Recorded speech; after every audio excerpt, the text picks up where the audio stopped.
Hi, Jose. Could we start with any injury news you may have ahead of this game? Is Giovanni Lo Celso potentially back and available to play a part? Yeah. Gio is back. Nothing from the game. Just Sergio Aurier, a little knock in training, but part of Tanganga, and we know Tanganga will take still a few weeks to be back. All good.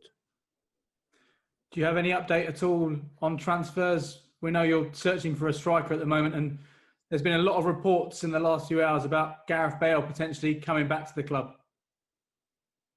Gareth Bale is a Real Madrid player. I don't comment on players from other clubs. Can you confirm if talks are taking place with Gareth Bale and his representatives? No, that's not my job to have contacts with agents. So honestly, I don't want to comment on that. And again, especially regarding players that are players from other clubs. Okay, I'm going to move it on because I'm conscious there's a lot of people raising their hands that do want to ask questions. I'm going to move on to David Heitner. David, one question and a follow-up if you wish to have it. Hi, Jose. As you just say, transfers aren't your area. That's Daniel's area. But can we ask you that if he said to you, would you like Gareth Bale in your team? Yes or no? What do you say? I don't comment on hypothetical stuff. Again, I repeat, I'm not going to comment on Gareth Bale, Real Madrid player, and I have to respect that. It's no secret, Jose, that you've tried to sign him in the past. For example, when you were the Manchester United manager, he's a player that you've admired. I think it's fair to say, right? Even before that, I tried to sign him for Real Madrid, which was not possible to do during my time there. But the president followed my instinct and follow my knowledge, and the season I left, he brought Gareth to the club. There is no secret on that. I think even Gareth knows that, but I'm not going to speak about him anymore because he's a Real Madrid player. Okay, we're going to move it on now. Just like to remind everyone, I think Jose's made that quite clear. He's not going to talk about players from other teams. So I'm going to pass on to Matt Law. Matt. Hi, Jose. Thank you. Hey, Matt. I respect your desire not to talk about Gareth Bale. So can I just, you've got a good record of signing sort of world superstars in the twilight of their careers. I'm thinking Zlatan, Samuel Eto'o, Didier Drogba when he came back to Chelsea. You may tell me there are more as well. There are three I could think off the top of my head. In just that general sense of having worked with those three when they were sort of at an older age, what does that type of player at that stage of their career who's kind of won everything, what do they bring to a squad and a dressing room? What's so special about them? It's a clever question, but I don't have a clever answer for you. So I teach Ted Lasso, it's better not to speak. I haven't even mentioned a Welsh guy's name in that question. Can I then ask you about one of your players, Dele Alli, who came off at half time? There's been an awful lot of talk around him since then. What's his situation at the moment at the club, and are you confident that he will still be at the club at the end of the transfer window? The change at half time was not the first time in my career, will not be the last time. I did even more than that, not many times, but a few times. The last one was with Eric Dyer against Olympiacos, where I took him off with 25 or 30 minutes in the game. When I do these kind of things, I always do for the team. I never do against a player. I always do for the team. In some cases, the option was proven right. In some other cases, the option is proven wrong. In this case, didn't work. The team in the second half was not better than in the first half, and that's my job to make decisions and to try the best for the team when I'm not happy with the performance. So there is no story, there is no case. It's just that. Okay, I'm going to move on to Dragon Ivanov. Dragon, can you hear us? You need to unmute first. I've just asked you to unmute. If you can unmute your. There we go. Thank you. Oh no, you've muted again. You unmute. Let me try you. Now, okay. Yes. Yes. Hello, Mr. Mourinho. Hello, my friend. How is the mood in the camp after the start in the Premier League and your loss to Everton? Sorry? Asking about his opinion about the Everton defeat, did you say? Yeah. How is the mood? How is the mood? I think the mood is the same as Plovdiv after they lost against Ludogorets. Okay, and what do you know about Bulgarian side Lokomotiv Plovdiv, and what is your expectations of the game in Bulgaria here? I think Lokomotiv Plovdiv and Tottenham, they were both very unlucky with the draw. Lokomotiv could have a much easier opponent than us, and we could also have a much easier opponent than Lokomotiv. I think we were both unlucky. As head of group, how do you call it, seeded team, they could have much easier than Tottenham. And as unseeded teams, there were teams from many countries with much less potential than Lokomotiv. So we both are not in a easy position. It's only one game, not two. With two games, the situation would be obviously different. Only with one match, only with one match, one decision, everything decided tomorrow in Plovdiv. I think it's a difficult match, and we are going to give to Plovdiv the respect that they deserve from us. And we are going there knowing that is black or white. There is no other option. You win or you lose. You are in or you are out. And we go with the intention of being in the next round, because I believe that is a good competition to develop my team, and is a good competition to try to win it. Why not to say try to win the competition? Okay, going to go to a question from John Cross now. John. Hello, Jose. I just wondered whether I could ask you just what a new signing could do. I'm not talking about a specific player here. I'm just talking about the lift that sometimes that a new arrival can bring to obviously a very well-established squad. That extra boost, that extra lift going into a season. A squad is a puzzle. A squad is a puzzle. And when a new signing completes the puzzle, is great for the team.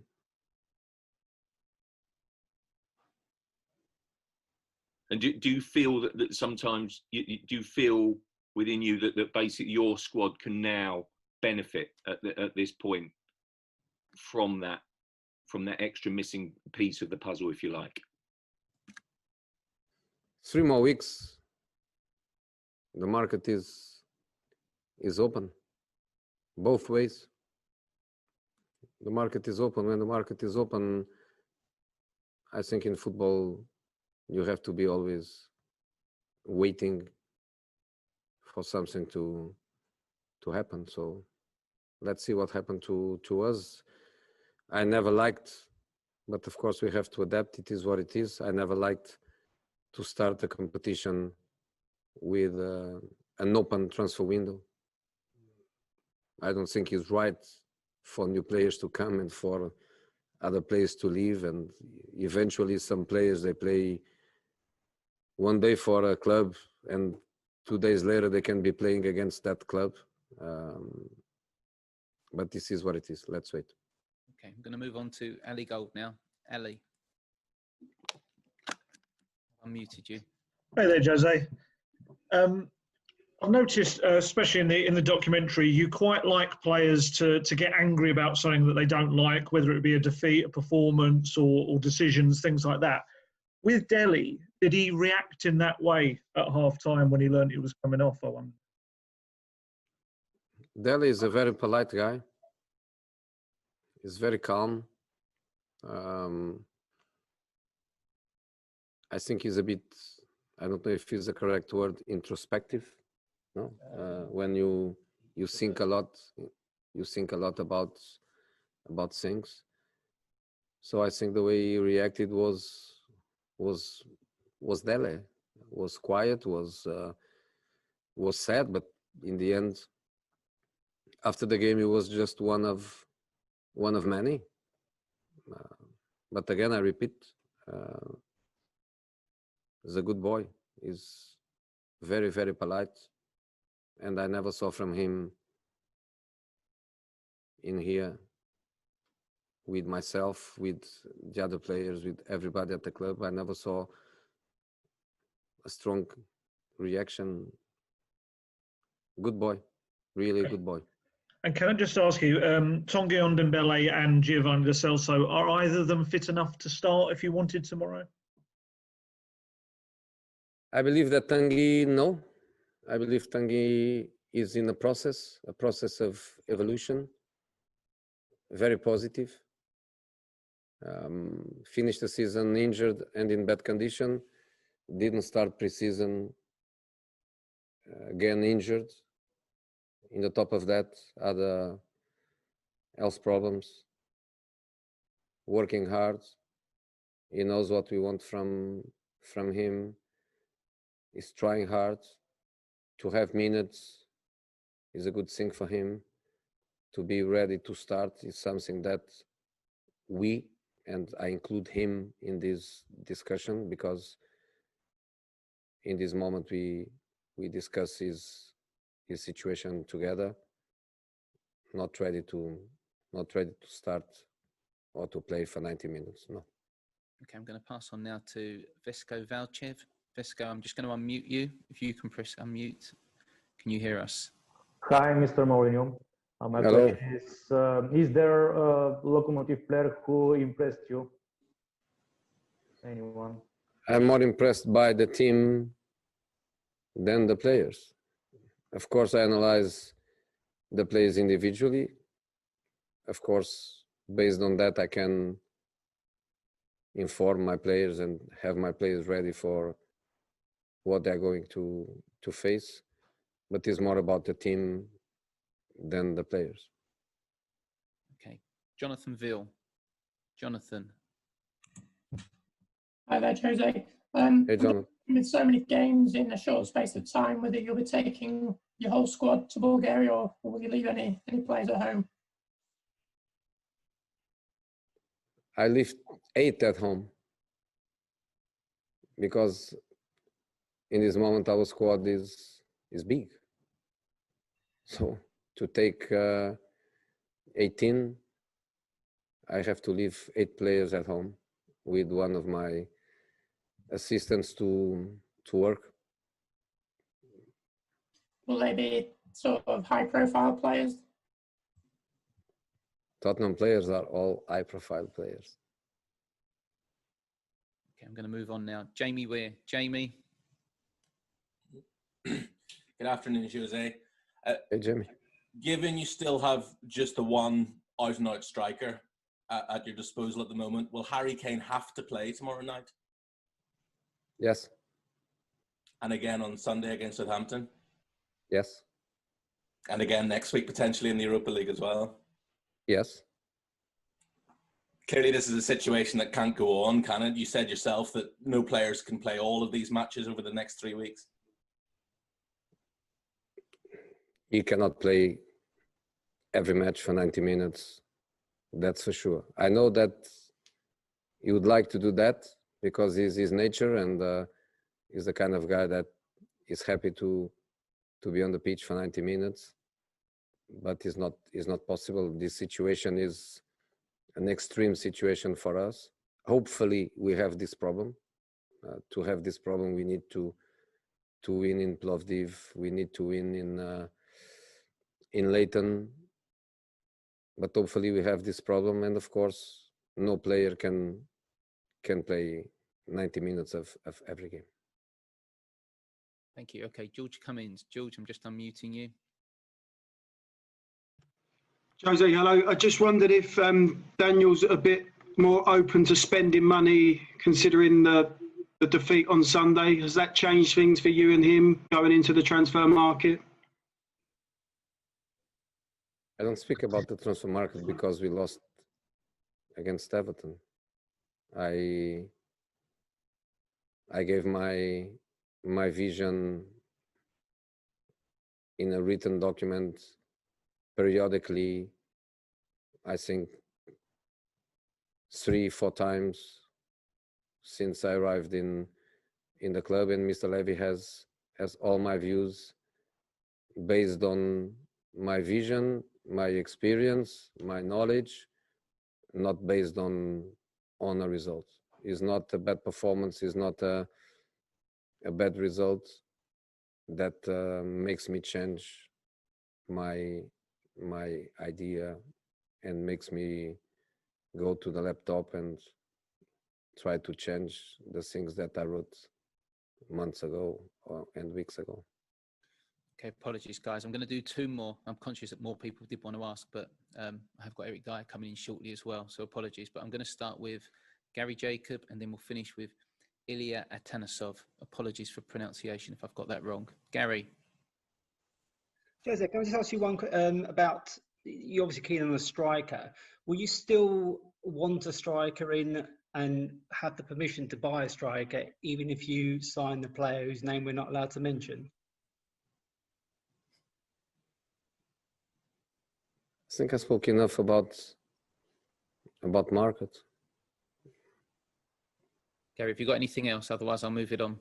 No. Thank you. Right, Ilya, you're going to have the last questions. Hello, sir. I hope you're fine. How are you? First of all, Lokomotiv won the Cup of Bulgaria the last 2 years. They won the Super Cup in the beginning of the new season. They've played 5 league games by now, so they're considered to be a strong team in elimination tournaments. How do you consider their condition in comparison to yours? They have more matches than us played. They are in a better physical condition than us. As you say, 5 league matches plus the cup final played a couple of months ago, plus Super Cup. Played already big matches recently against the champion. They played twice in the past few weeks. It's normal that they are in a better condition than us, but we are a better team, and I hope that the best team means a lot, and in spite of their high motivation and their quality as a team and as a group, I hope that we can beat that. I repeat, only 1 match, away match, knockout match, but we know that the game is very important for us. Okay, one more thing finally. How important is for Tottenham and for you personally to win a trophy this season? And in that regard, where does the Europa League competition lie in your priorities? First of all, we need to win 3 matches to be in the real Europa League. This is just qualification to be in the group phase. We need to win 3 matches. Without that, nothing. Europa League has some very good teams. Some teams are dropping from Champions League. For example, yesterday, I think it was AZ Alkmaar and Benfica that they dropped from Champions League qualifiers to Europa League group phase. Later in December, some other teams will drop from the Champions League to Europa League. Europa League in the end is a very hard competition to win. But if you qualify to the group phase, which is the most important and the most difficult thing now, I think when we get into the group phase, 6 matches, no knockout, play for points, we are strong enough to go over that.